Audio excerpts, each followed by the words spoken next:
சாப்பாட்டை நோக்கி நடப்போம்.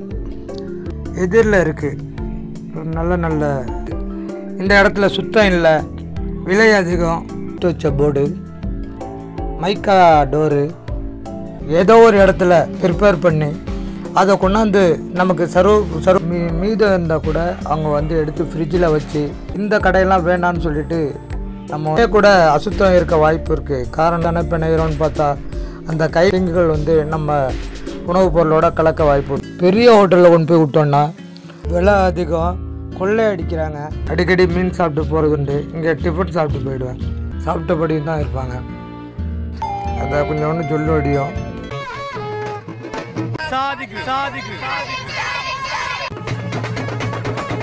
டியர் ஃப்ரெண்ட்ஸ், இது சாதிக் வியூ. முதல்ல இப்போ வேளாங்கண்ணி மாதாவை தரிசனம் பண்ணிக்குவோம்.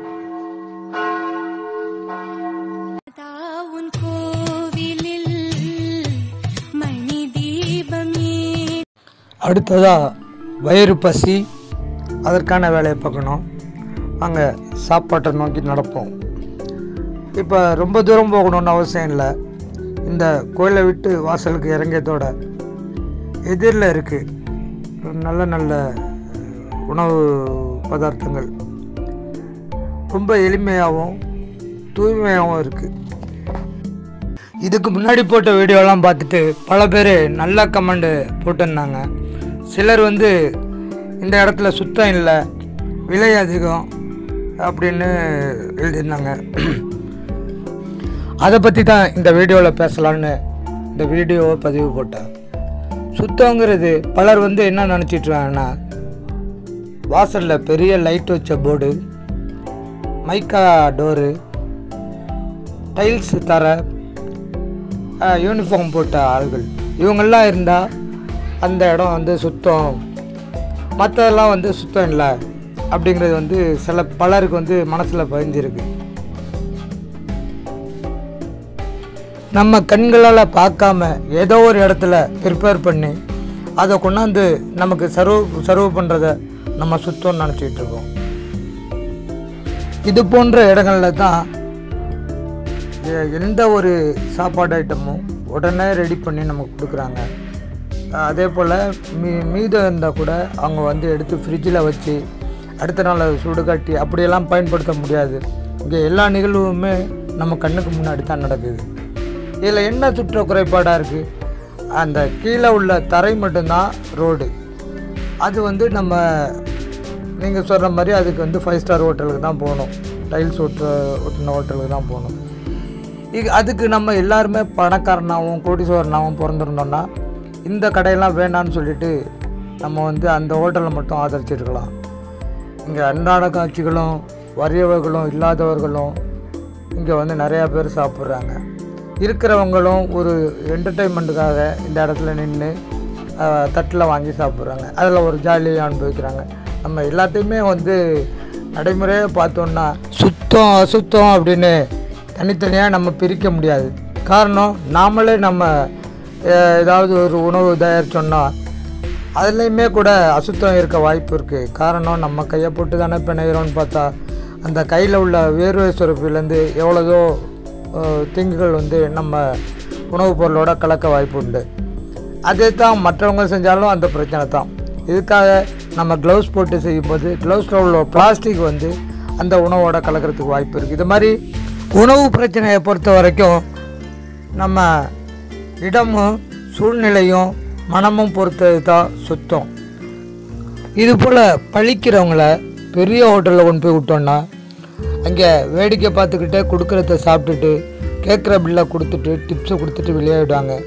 இங்கே இல்லாத மக்கள் தன்னோட வாழ்வாதாரத்துக்காக அவங்க உழைச்சி சம்பாரித்து தங்களுக்கு கட்டுப்படியான ரேட்டில் கொடுக்கறது, விலை அதிகம், கொள்ளை அடிக்கிறாங்க அப்படின்லாம் வந்து சொல்கிறாங்க. யோசித்து பார்க்குறதே இல்லை. தரைக்கடையில் போடுறவங்க மட்டும் மளிகை கடையிலலாம் ஓசிலேயே கிடைக்கிது. அதே கடையில் தான் இவங்களும் போய் வாங்குவாங்க. இவங்களுக்குன்னு என்ன சலுகை இருக்குன்னா, அந்த இடத்தோட பில்டிங் வாடகையும் கரண்ட் பில்லும் இல்லை. மற்றபடி எல்லாமே மளிகை ஜாமான், அந்த ஜாமான் வாங்கி தான் போடணும். அதே அரிசி தான், அதே உளுந்து தான், அதே மிளகாய் தான்.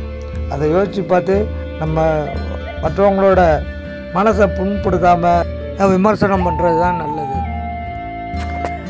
என்னோடய வீடு இங்கே பக்கத்தில் தான் இருக்குது. இருந்தாலும் நான் இந்த பக்கமாக வரும்போது இந்த மீன் வறுவலோட வாசத்தில் மயங்கி நான் அடிக்கடி மீன் சாப்பிட்டு போகிறதுண்டு. இங்கே டிஃபன் சாப்பிட்டு போயிடுவேன். பிறர் சொல்கிற மாதிரி இங்கே டேஸ்ட்டில் எல்லாம் எந்த குறையுமே இல்லை. விலையாலும் அதிகமெல்லாம் கிடையாது. பொதுவாக நாம் பார்த்த வரைக்கும் இந்த கடைகளில் எப்போதுமே கூட்டம் இருக்கும். பெரிய பெரிய ஹோட்டல்களை விட இந்த கடையில் எல்லா நேரமும் அந்த ஒரு வரிசையில் நின்று வாங்கினபடியும் சாப்பிட்டபடியும் தான் இருப்பாங்க. இந்த இடத்துல ஸ்பெஷல் என்னன்னு பார்த்தோன்னா இட்லி, தோசை, ஆப்பம், முட்டை தோசை, புட்டு, மீன் வறுவல், அப்புறம் நண்டு வறுவல், இது போன்ற ஒரு டிஃபன் ஐட்டம் எல்லாம் இருக்குது. இதில் மெயின் விஷயம் என்னென்னா பீச்சில் குளிச்சுட்டு அப்படியே ஈரத்தோடு வருவாங்க. அப்படியே நின்றுட்டு மீன் வறுவலை சுட சுட எடுத்து சாப்பிடும்போது நம்ம பார்க்குற நமக்கு அதை கொஞ்சம் ஒன்று சொல்ல முடியும். இப்படியெல்லாம் நான் சொல்கிறதுனால நான் இந்த கடைகளை ப்ரமோட் பண்ணுறதா நண்பர்கள் நினச்சிக்காதீங்க. உண்மையை தான் சொல்கிறேன். ஏன்னா என்னோடய சப்ஸ்கிரைபர்களுக்கு இந்த விஷயங்கள் தெரிஞ்சுக்கணும். எந்த விஷயத்துலையும் சீப் அண்ட் பெஸ்ட்டை காட்டுறது தான் நம்மளோட குறிக்கோள். அந்த வகையில் தான் நான் இந்த மாதிரி வீடியோக்கள் போடுறேன். இந்த வீடியோவை பார்க்குறவங்கள வேளாங்கண்ணிக்கு யாராவது வந்துருக்கீங்களா? நீங்கள் இந்த கடைகளில் சாப்பிட்றீங்களா? அப்படி சாப்பிட்டுருந்தா இந்த கடைகளோட சுவை எப்படி இருக்குன்ட்டு உங்களுக்கு தெரிஞ்சிருக்கும். அதை பற்றி கமெண்டில் கொஞ்சம் தெரியப்படுத்துங்க. அதுபோல் வெளியில் சாப்பிட்றதுக்கும் இந்த இடத்துல அதை ஸ்ட்ரீட் ஃபுட்டில் சாப்பிட்றதுக்கும் விலையால் என்ன வித்தியாசம் இருக்குது அப்படிங்கிறதையும் கொஞ்சம் தெளிவுபடுத்துங்க. உங்களோட கமெண்ட் மற்றவங்களுக்கு இந்த செய்தி ரீச் ஆகும். அது மட்டும் இல்லாமல் குறைகள் எதுவும் இருந்துச்சுன்னா அதை இவர்களிடமே சொல்லி காட்டி அதை கொஞ்சம் மாற்றி சரி பண்ணிக்க சொல்லலாம். இந்த இடத்துல சாப்பாடு நல்லாயிருக்கும் அப்படின்னு நான் சொல்கிறதுக்காக மற்றபடி வேளாங்கண்ணியில் மற்ற கடைகள் எல்லாம் நல்லா இருக்காது அப்படிங்கிறது அர்த்தம் இல்லை. அப்படி யாரும் நினச்சிக்க வேண்டாம். எனக்கு தெரிஞ்ச சில இடங்களில் இந்த கடையும் அந்த டேஸ்ட்டில் நல்லாயிருக்கும். அதை பற்றி தான் நான் உங்களோட பகிர்ந்துக்கிறேன். இந்த கடைகளில் நான் கவனித்த விஷயங்களில் குறிப்பிடும்படியாக உள்ளது என்னென்னா, இந்த கடைக்கே கஸ்டமர் இருக்காங்க. அதாவது ரெகுலராக கோயிலுக்கு வரும்போதெல்லாம் எங்கேயோ சாப்பிட்டுட்டு இவங்களோட பேர்களை விசாரிச்சுட்டு இவங்களோட தொடர்புலேயே இருக்கிறவங்க கூட நிறையா இருக்காங்க. அப்போ எந்த அளவுக்கு இங்கே டேஸ்ட் இருக்கும், மக்களோட பழக்க வழக்கம் எப்படி இருக்கும், கவனிப்பு எப்படி இருக்கும் அப்படிங்கிறத தெரிஞ்சுங்க. ஒரு நண்பர் கமெண்டில் சொல்லியிருந்தாங்க, ரொம்ப அலட்சியமான ஒரு சப்ளை நடக்குது, அந்த இடத்துல அலட்சியப்படுத்துகிறாங்க அப்படி இப்படிலாம் சொல்லியிருந்தாங்க. அப்படிலாம் இருக்க வாய்ப்பு இல்லை. ஏன்னா அடுத்த முறை வரும்போது இவங்களை தேடி வர்ற கஸ்டமர் இருக்கிறதுனால அவங்க கவனமாக அதெல்லாம் பார்த்து தான் பழகுறாங்க. சரி நண்பர்களே, இது போல் அடுத்தடுத்து வீடியோக்கள் போட இருக்கிறேன். தொடர்ந்து பாருங்கள். ஒவ்வொரு வீடியோவை பற்றியும் என்னோடய கருத்து தவறாக இருந்தாலும் சரியாக இருந்தாலும் அதை பற்றி நீங்கள் கமெண்ட் பண்ணுங்கள். உங்களோட கமெண்ட் தான் என்னை அடுத்த நிலைக்கு கொண்டு போக வழிவகுக்கும். ஸோ கமெண்ட் பண்ணுங்கள். வீடியோ பிடிச்சிருந்துச்சுன்னா லைக் பண்ணுங்கள். உங்களோட ஃப்ரெண்ட்ஸுக்கு ஷேர் பண்ணுங்கள். நன்றி. இந்த வீடியோவை தொடர்ந்து பாருங்கள்.